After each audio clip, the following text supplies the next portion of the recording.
दोस्तों ठंडी का समय था। कोहरा बहुत तेज़ी से कट रहा था। इतनी कड़ाके की ठंडी पड़ रही थी कि मानो कि 5 बजे के बाद निकलना मुश्किल था। दोस्तों इसी बीच एक बहुत ही गरीब इंसान जिसका नाम सुमित होता है दोस्तों, वो अपनी मेहनत मजदूरी करके जो है कि मार्केट से 30 किलोमीटर दूरी उसका गांव होता है और साइकिल से उसको दूरी तय करनी होती है। दोस्तों वो अपने काम से जैसे ही छूटता है वो तुरंत ही अपने गांव के लिए निकल पड़ता है। लेकिन दोस्तों जैसे ही कुछ दूर पहुंचता है उसकी साइकिल जो है वो पंचर हो जाती है। दोस्तों पंचर होने के बाद दोस्तों उसके पास पैसे भी नहीं थे कि वो अपने गांव तक जा पाए।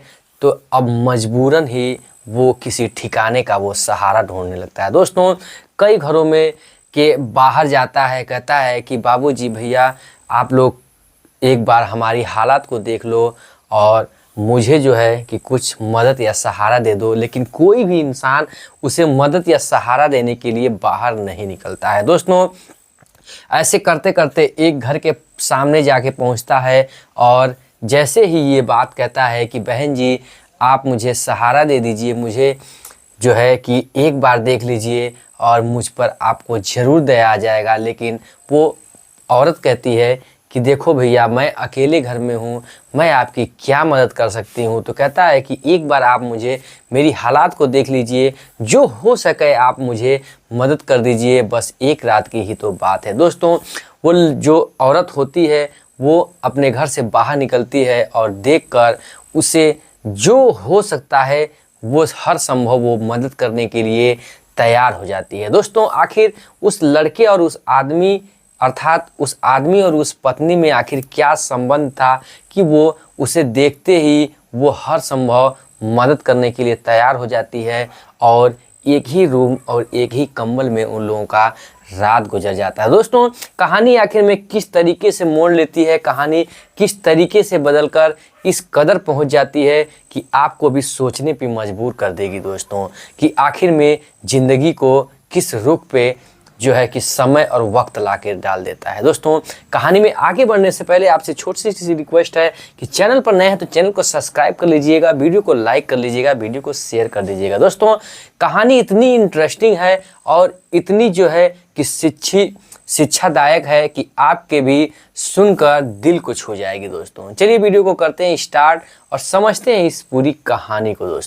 दोस्तों ये कहानी है उत्तर प्रदेश के सीतापुर जिले की। दोस्तों जहाँ पर एक सुमित नाम का लड़का होता है और वो उसका जो घर होता है वो शहर से लगभग 25 या 30 किलोमीटर की दूरी पर होता है। दोस्तों वो अपने घर में इतना संपन्न नहीं होता है कि अपने परिवार को अपनी खेती किसानी से चला पाए, तो पास के इस शहर में एक काम ढूंढ लेता है जहां रोज़ वो अपनी साइकिल से काम के सिलसिले में जाया करता है। दोस्तों काम करके वो जैसे ही अपने काम से डिस्ट्रिक्ट से छूटता था, शहर से छूटता था, वो अपने घर को चला आता। दोस्तों धीरे धीरे उसका जीवन गुजर रहा था। अभी जो सुमित की होती है उम्र लगभग 25-27 साल की हो जाती है, लेकिन शादी अभी उसकी नहीं हो पाती है क्योंकि दोस्तों वो इतना गरीब तबके का आदमी था, लड़का था, जो कि उसे शादी कोई क्यों करे। क्योंकि दोस्तों गरीबी हालात में लड़कों की शादी इतनी आसानी से नहीं हो पाती जितना कि एक अमीर आदमी की शादी हो जाए। दोस्तों वो इतना पिछड़ा इलाका था कि उन इलाकों में लोगों की शादियां बहुत ही मुश्किलों से हुआ करती थी। दोस्तों उधर धीरे धीरे समय बीतता है, ठंडियों का समय आ जाता है, लेकिन वक्त और हालात मजबूरियों के आधार पर उसे जो मजदूरी था वो करना ही करना था, अन्यथा उसे अगले दिन की रोटी कैसे मिले। दोस्तों अपने काम से वो छूट के कुछ पैसे लेता है और अपने घर को जाने लगता है। खुदा न खास्ता भगवान की यही मर्जी थी कि उसके जेब से कब पैसे गिर जाते हैं या फिर उसके जेब से चोरी हो जाता है, वो खुद नहीं जान पाता है कि मेरे जेब से पैसे क्या हुए।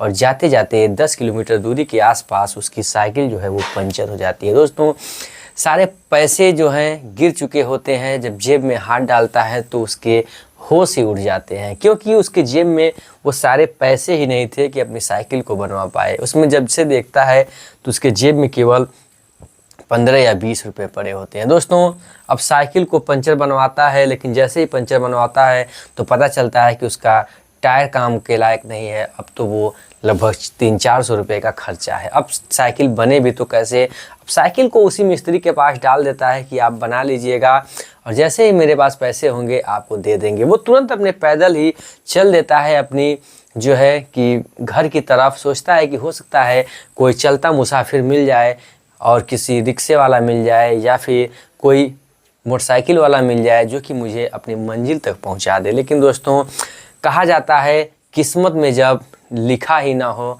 तो जो होनी होती है वो हो के ही रहती है। दोस्तों, जैसे जैसे बढ़ता है 3-4 किलोमीटर आगे, वहाँ से जंगल की एरिया स्टार्ट होना होता है। जंगल के पास 2-4 घर दिखते हैं, उसके बाद कुछ भी नहीं होता है, क्योंकि जंगल में इतना घनघोर जंगल था कि अंदर जानवर वगैरह थे, तो रात में अंदर जो है कि अंधेरे में चलना खतरे से बढ़कर था। दोस्तों, वो समझ लेता है कि अब यहाँ से मुझे रात में नहीं जाना है पैदल, नहीं तो मेरे साथ कोई ना कोई अनहोनी हो सकती है। दोस्तों, वहीं वो पास में ही लोगों से मदद मांगने लगता है कि भैया बाबू आप लोग मुझे जो है कि रात भर का मदद दे दो। और वो इतना ठंडी के मारे ठिठुर रहा था, एक केवल शर्ट पहने हुए था और एक पतला सा पैजामा पहने था। दोस्तों, वो ठंडी से किकुर रहा था और बदरी की मौसम थी। दोस्तों, हल्का हल्का मौसम भी ख़राब हो रहा था, हवा चल रही थी जैसे कि बारिश ही होने वाली हो। दोस्तों, ठंडी इतनी कहर ढा रही थी, धीरे धीरे लगभग में वो मदद मांगते मांगते उसे 9-10 बज जाते हैं। दोस्तों, लेकिन कोई भी इंसान उसे मदद नहीं देता है, अपने घर में छांव नहीं देता है कि वो लड़का जो सुमित होता है कि किसी के घर अपनी रात को गुजार पाए। दोस्तों, इंसानियत उस दिन उसे पता चलती है कि लोगों के अंदर इंसानियत क्या चीज़ होती है। दोस्तों, एक घर पे जाके पहुंचता है, वहाँ पर कहता है बहन जी अगर कोई हो तो मुझे मदद दे दो, रात भर की बात है और मैं सुबह ही चला जाऊंगा, आप एक बार हालात मेरी देख लीजिए, उसके बाद आप भले ना मदद दीजिएगा। जैसे ही महिला सुनती है कहती है ठीक है मैं अभी देखती हूँ। बाहर निकलती है और देखती है वाकई इस लड़के की, आदमी की हालत बहुत ही ख़राब है। दोस्तों, जो महिला था उसका भी नाम सिमरन था, जिसकी उम्र लगभग 25 या 26 साल की बताई जाती है। दोस्तों, उसकी शादी होने के बाद उसका जो पति होता है वो छोड़ के चला जाता है और वापस कभी नहीं लौट के आता है। बाद में पता चलता है कि उसे रोड एक्सीडेंट में उसकी मौत हो गई। दोस्तों, वो अकेली महिला अपने घर में रह रही थी, देखती है तो इधर उसके भी होश उड़ जाते हैं कि वाकई ये जो है आदमी तो बहुत ही बुरी हालात में है। ठंडी इतनी तेज़ी से पड़ रहा है, इसके पास तो कोई कंबल चादर भी नहीं है और मौसम इतना ख़राब है, ये बेचारा रात भर कैसे रहेगा। कहता है कि बहन जी आप कोई टूटी फूटी लकड़ी या कुछ कंडा दे दो जिसके सहारे मैं रात अपना गुजार सकूं। आप अपने घर में ना छाँव दो, मैं बाहर ही रह लूँगा लेकिन रात तो कट जाए। कहती है ठीक है। उस लकड़ियों का बंदोबस्त करती है और उसे दे देती है। देने के बाद वो बाहर आग जो है कि जलाकर वो बैठ जाता है बेचारा। कुछ देर समय बीतता है, लगभग 11 बजे तक वो फिर से थोड़ा बहुत खाने की सामग्री बनाकर लाती है। कहती है लो भाई खा लो और खा के जो है कि तुम्हारा रात तो गुजर जाएगा। वो खाता है और जैसे ही खाना खाने चलता है तभी कुछ बारिश के ओले पड़ने लगते हैं। दोस्तों, ठंडी में बारिश के ओले आप समझ सकते हैं कि कितना वो कहर ढाता है, क्या उसका नज़रिया होता है, क्या उसका माहौल होता है। आप समझ सकते हैं कि अगर ठंडी में बारिश में आदमी भीग जाए तो उसके शरीर के साथ या उसकी ज़िंदगी के साथ क्या हो सकता है। दोस्तों, जो ठंडी में भीगा होगा उसे भूख उसे पता होगा।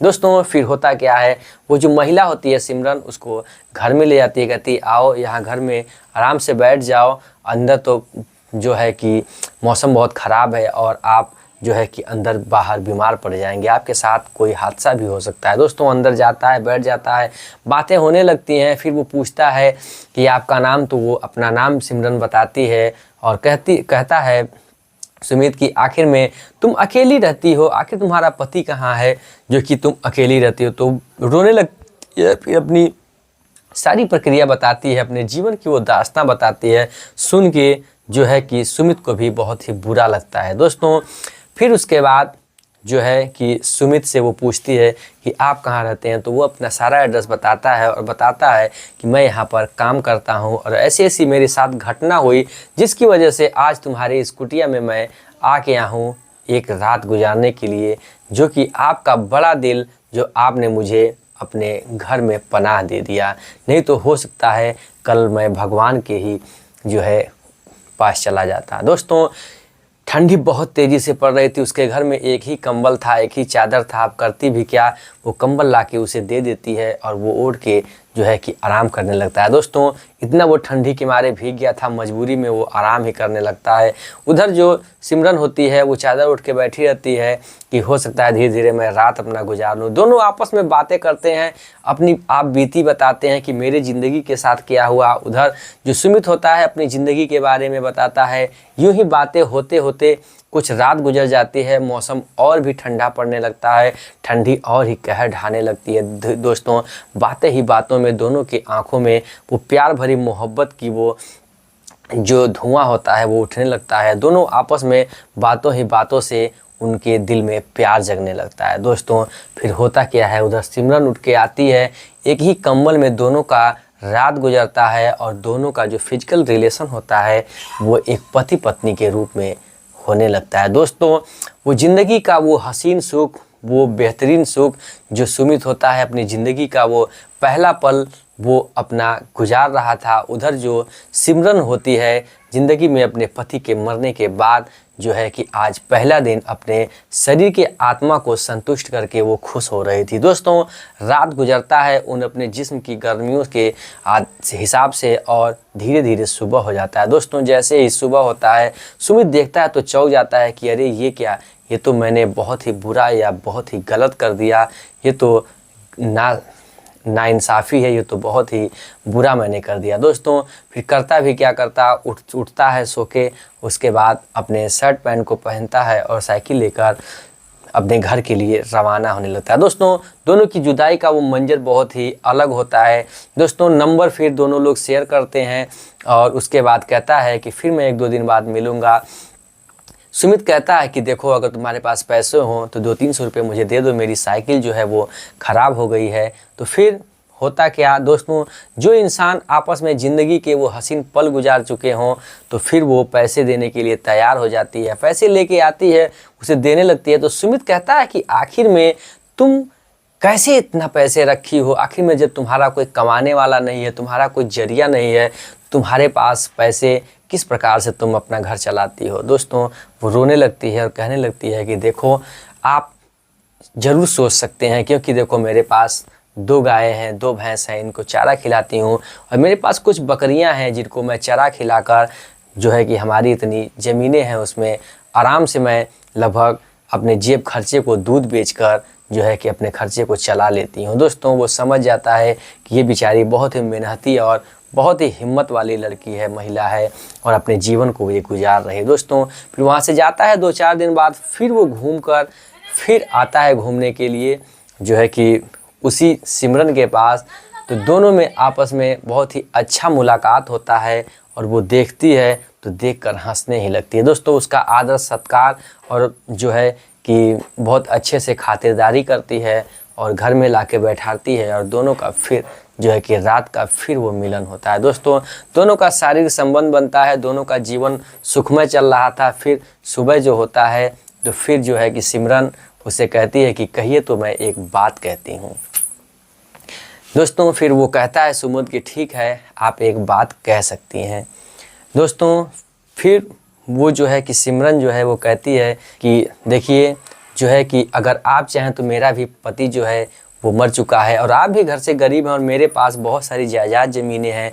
अगर चाहो तो तुम मेरी ज़िंदगी में आ जाओ, मुझसे शादी कर लो और यहीं पर रहने लगो, आपका भी जो है ज़िंदगी गुजरने लगी मेरी। दोस्तों उधर जो सुमित होता है वो उसके उस एहसान के बदले वो ना नहीं कर पाता है। कहता है कि देखो मैं अभी कुंवारा लड़का हूँ, मैं चाहूँ तो दूसरी शादी कर सकता हूँ, लेकिन तुमने जो मुझे उस रात में मुझे पनाह दिया, मेरी ज़िंदगी को बचाया, उससे बढ़कर कुछ नहीं है। तुम चाहो तो मैं तुम्हारे जीवन के जो है ज़िंदगी में तुम्हारे साथ गुजार सकता हूँ। तुम अगर कहती हो तो मैं ना नहीं करूँगा, क्योंकि तुम्हारे वो एहसान इतना बड़ा है कि उस एहसान को मैं चुका नहीं पाऊँगा। क्योंकि अगर तुमने उस रात में मुझे पनाह नहीं दिया होता तो हो सकता है कि आज मैं किसी मिट्टी में मिल गया होता, क्योंकि मैं उस रात अगर बचता तब तो ये मैं ज़िंदगी अपनी गुजार पाता। इसलिए वो उस एहसान को गुजार कर उस एहसान के बदले वो उससे शादी के लिए तैयार हो जाता है। और हंसी खुशी दोनों की शादी होती है और सिमरन के ही घर वो सुमित जो होता है आके रहने लगता है, क्योंकि दोस्तों उसका घर परिवार भी बहुत ही गरीब था और वो 2 भाई थे, इस वजह से एक भाई वहाँ रहने लगता है, एक भाई यहाँ, और दोनों का जीवन सुखमय अच्छे से कटने लगता है। दोस्तों कहानी सुनाने का मेरा उद्देश्य किसी भी इंसान के भावनाओं का ठेस पहुंचाना नहीं। दोस्तों हमारी कहानी सुनाने का उद्देश्य ये है कि दोस्तों कर भला तो हो भला। दोस्तों अगर आपके जीवन में कोई अगर भलाई कर रहा है तो उसे ज़रूर आप चाहें कि उसकी भी भलाई करें। दोस्तों ऐसा नहीं है कि जीवन में कोई भी इंसान किसी को भी इस्तेमाल करके छोड़ दे। दोस्तों जिस प्रकार सुमित ने अपने जीवन में उस रात को गुजारा और गुजारने के बाद उसको जीवन साथी बनाया और उसे साथ जीने मरने का कसम खाया और उसके जीवन को नैया को पार लगाया। दोस्तों इंसानियत ऐसी होनी चाहिए, हमारे वीडियो बनाने का उद्देश्य यही है। फिर मिलेंगे ऐसी इंटरेस्टिंग और इमोशनल कहानी को लेकर। दोस्तों जय जय भारत, वंदे मातरम।